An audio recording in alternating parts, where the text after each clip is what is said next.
বিশ্বনবী বলেন শুধু তাই না, কেউ যদি একবার বিসমিল্লাহির রহমানির রহিম বলে, সুবহানাল্লাহ, কি বলবে? বিসমিল্লাহির, মাশাআল্লাহ। আপনারা দেখলাম ওই বাচ্চা, সেও বলতে পারে।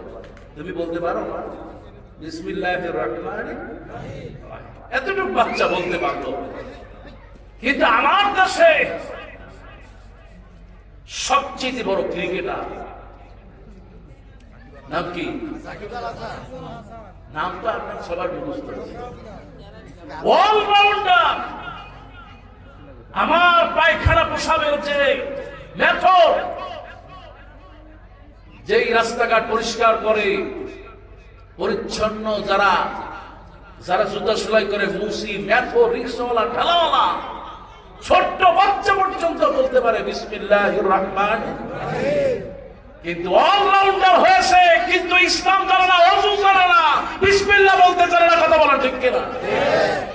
এই অলরাউন্ডারের আল্লাহর কাছে কোনো দাম নেই।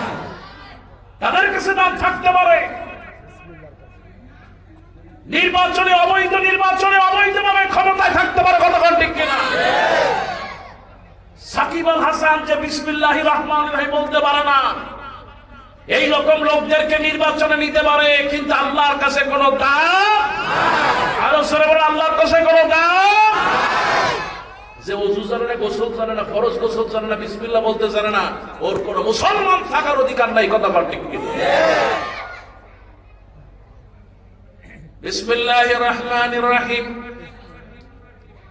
ওই ছেলেটা সকালবেলা ফজরের সময় পড়তে বসলো, বই সামনে নিয়া বইটা খুলেই ভাবে যার নাম নেয় আল্লাহ।